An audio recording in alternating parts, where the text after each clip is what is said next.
Alright, we're going to be hopping into the Supergirl trailer here today. I heard some great things about it, and I heard some iffy things about it. So we're going to go take a look through it and see how it's doing. So without further ado, let's just jump right on in.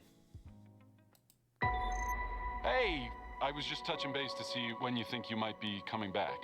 You know, I'm just worried that you're not going to find your stride here if you keep going off-world all the time, Kara.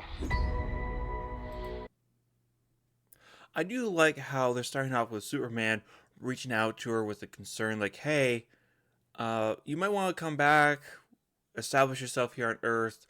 Like, don't just keep going out there all the time. I do like how we're starting that off here. I'm worried you're not going to find your people. Yeah, well, that's the thing, Clark.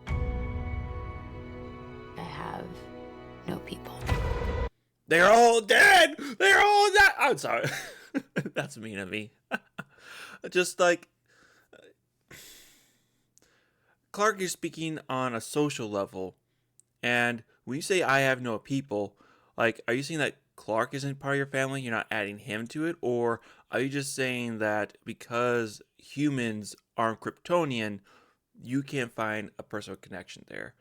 What's exactly going on there, Supergirl? Let's think about this a little bit more, okay?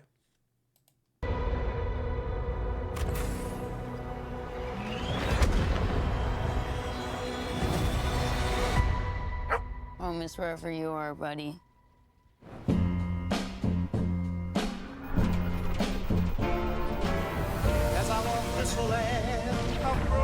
Crypto and I at least had each other. Honestly, I thought we were lucky. But luck, almost by definition, runs out. It's okay so far.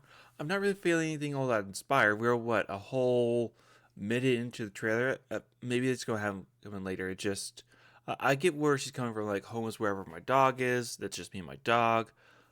Showing that she's being irresponsible. She's lazy. She's kind of lost. Okay, we can keep going. See if we get anything good from this.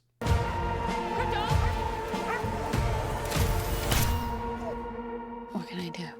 The Brickens carry the antidote on that person. He has 3 days. You cannot give up on me. So it's another dog movie. If I'm not mistaken, last movie Krypto got beat up by Lex Luthor's goon, and Superman put him into his Fortress of Solitude and then went after Lex Luthor. And now once again, Krypto's getting beat up again, and now Supergirl has to go after someone else. Is this going to be the case for all the Superman Supergirl movies, that you have Krypto in it, the dog gets beat up in the first part of the film, and then they go after the bad guy? Is that what we're doing here?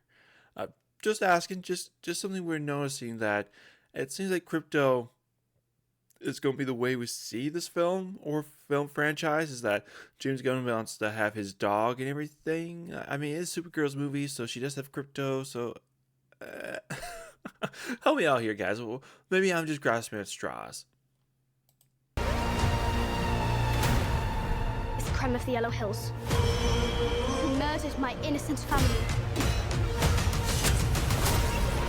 So he murdered your innocent family as opposed to your guilty family, as opposed to your innocent, like, you know, when you say my family's been murdered, most people would presume that they are innocent. The fact that you said my innocent family, it now makes me think that they're guilty. It now makes me think that they're a former crime syndicate family that is rightfully being hunted down. Like, who in the world writes this? My innocent family.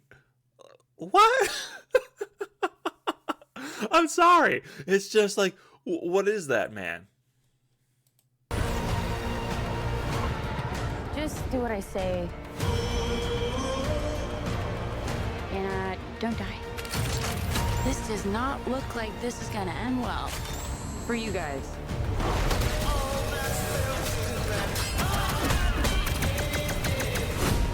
Stop.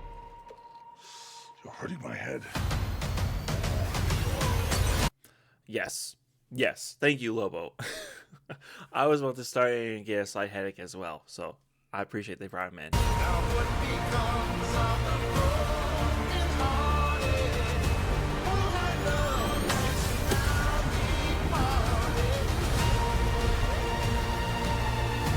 Revenge. It won't take your pain away.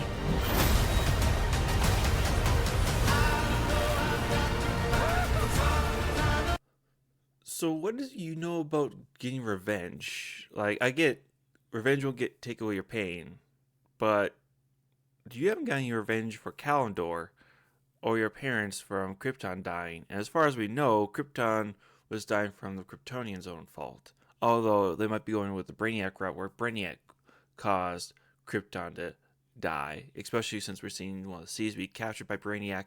Could be the way they're going with. Or it could just be that Brainiac's like, I was monitoring your planet for some time. I noticed that your drilling into your core was destabilizing the planet.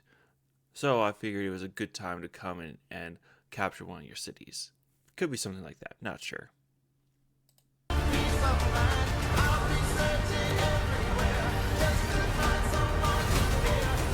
Your eyes are beautiful when you cry. A lot of pain, huh? A lot of suffering.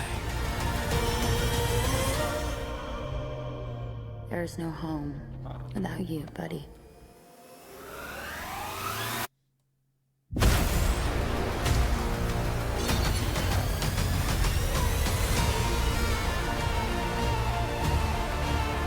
Aren't you the ditz from that dive bar? Funny. That's what I've been calling you. Touche.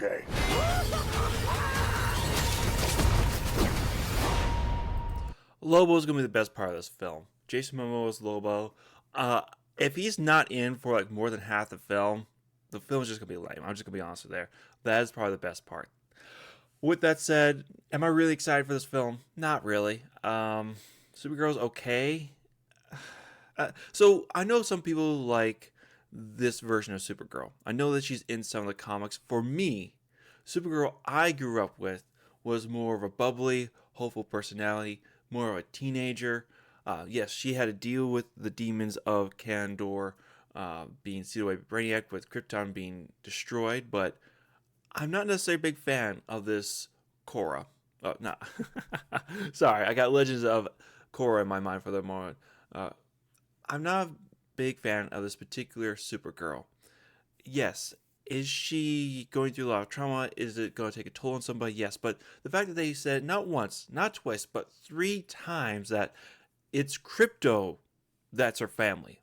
Not Superman, not her actual cousin, not her biological blood, not the actual member of her family who's there reaching out to her, being concerned for her well-being. It's her dog that is misbehaving, that she is poorly taken care of, that she's down on a downward spiral. It's her dog and not her actual cousin. Like, yes, I get it. Clark has his own career. He's being Superman. But he's reaching out to you and you reject him and saying that home is only with my dog. I'm sorry if it's a little hard for me to get into feeling for a character who still has family. Now, if this was a story where Superman was dead, everyone in Krypton was dead, everything that she's known is gone, absolutely, completely get you there. But Clark has history of Krypton in his Fortress of Solitude. Clark is alive.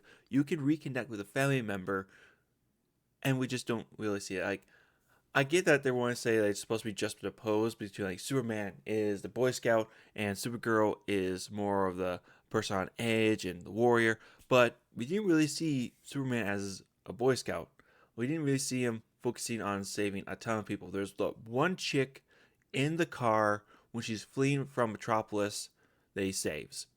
Otherwise, the only other person he really seems to have cared about saving was going to be that giant kaiju lizard that really should have just been thrown out of space or been knocked dead, which was rightfully taken care of by Mr. Terrific and Green Lantern and all of them. I'm really having a hard time seeing the difference between Kora Zor-El and Superman. Like, at least that's just me. Now, I think that Supergirl as is, the appearance of her, I don't have an issue with her. I don't have an issue with the body type. I don't have an issue with her looks.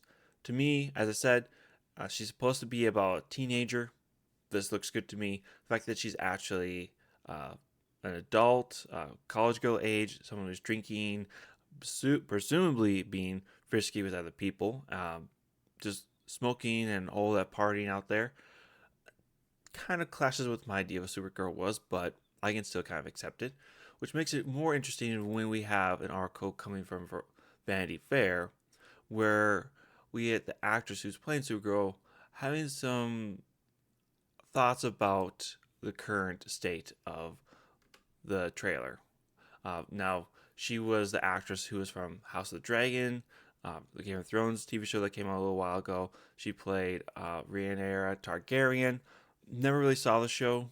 I don't really necessarily care too much for it, but from my understanding, she did a pretty good job of it. Now, this is what she said in response to how that show helped her prepare for this show. It definitely made me aware that simply existing as a woman in that space is something that people comment on, which is fine.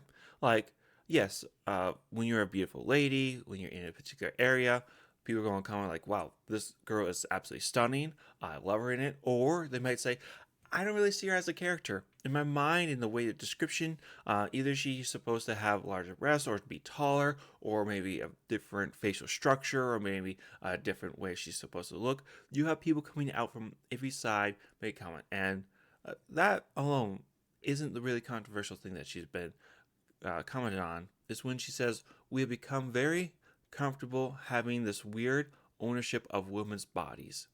Now, I don't know who out there is saying that we have ownership of women's bodies. I don't think so.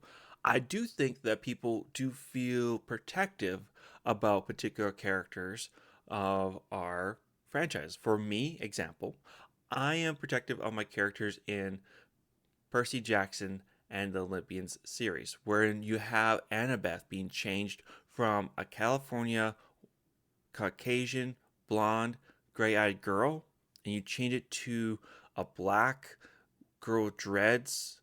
I'm sorry, like, you're not fulfilling the description of the character. I'm going to rightfully criticize that casting, not the actress.